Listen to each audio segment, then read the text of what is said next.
வணக்கம் ஃப்ரெண்ட்ஸ். நம்ம இப்போ தமிழ் மற்றும் மலையாள நடிகர்களோட சம்பளம் எவ்வளோன்னு வந்துட்டு இப்போ பார்க்க போகிறோம். இந்த வீடியோவில் நம்ம இப்போ வீடியோக்குள்ளே போகலாமா ஃப்ரெண்ட்ஸ்? நம்ம முதல்ல பார்க்க போகிறது வந்துட்டு ஃபஹத் ஃபாசில். இவர் ஒரு மலையாள நடிகர். இவரோட சம்பளம் வந்துட்டு பார்த்திங்கன்னா 65 லட்சம் ரூபாய் வாங்குறாரு. அடுத்து இவர் பெயர் வந்துட்டு ஜெயசூர்யா.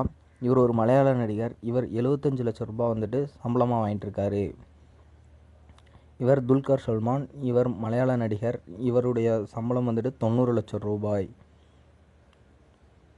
அடுத்து பார்க்க போகிறது குஞ்சஞ்சன் போபன். இவர் ஒரு மலையாள நடிகர். இவரும் 90 லட்சம் ரூபாய் தான் வந்துட்டு அவரோட சம்பளமாக வாங்கிட்டு இருக்காரு.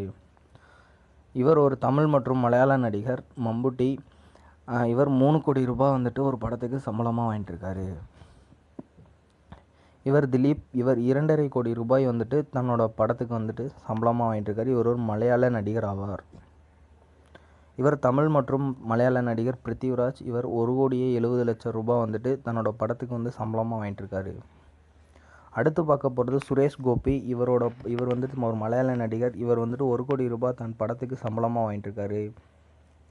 அடுத்து பார்க்க போகிறது ஜெயம் ரவி. இவர் ஒரு தமிழ் நடிகர். இவர் வந்துட்டு 8.5 கோடி ரூபாய் வந்துட்டு தன்னோட படத்துக்கு வந்து சம்பளமாக வாங்கிட்டு இருக்காரு. அடுத்து நம்ம பார்க்க போகிறது சிவகார்த்திகேயன். இவர் வந்துட்டு 9 கோடி ரூபாய் வந்துட்டு தன்னோட படத்துக்கு சம்பளமாக வாங்கிட்டு இருக்காரு.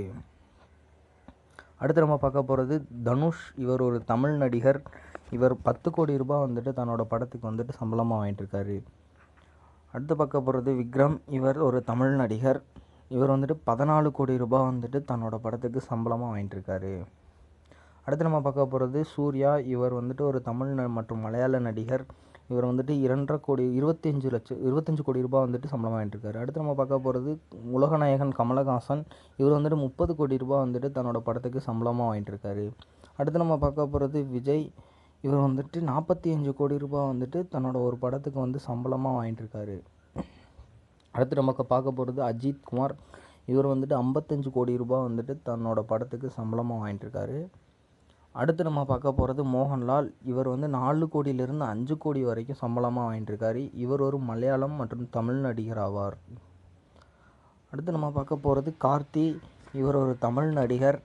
இவர் 7 கோடி ரூபாய் வந்துட்டு தன்னோட படத்துக்கு சம்பளமாக வாங்கிட்டு இருக்காரு. அடுத்து நம்ம பார்க்க போகிறது விஷால். இவரும் வந்துட்டு ஒரு தமிழ் நடிகர் தான். இவர் வந்துட்டு அவரோட படத்துக்கு 7 கோடி ரூபாய் வந்துட்டு சம்பளமாக வாங்கிட்டு இருக்காரு. அடுத்து சூப்பர் ஸ்டார் கமலஹாசன் அப்புறம் வந்துட்டு பார்த்திங்கன்னா சூப்பர் ஸ்டார் ரஜினிகாந்த் தான். இவர் வந்துட்டு 60 கோடி ரூபாய் சம்பளமாக வாங்கிட்டு இருக்காரு. மேலும் இது போல் சுவாரஸ்யமான தகவல்களை தெரிஞ்சுக்க சேனலை சப்ஸ்கிரைப் பண்ணுங்கள். தேங்க்யூ ஃபார் வாட்சிங்.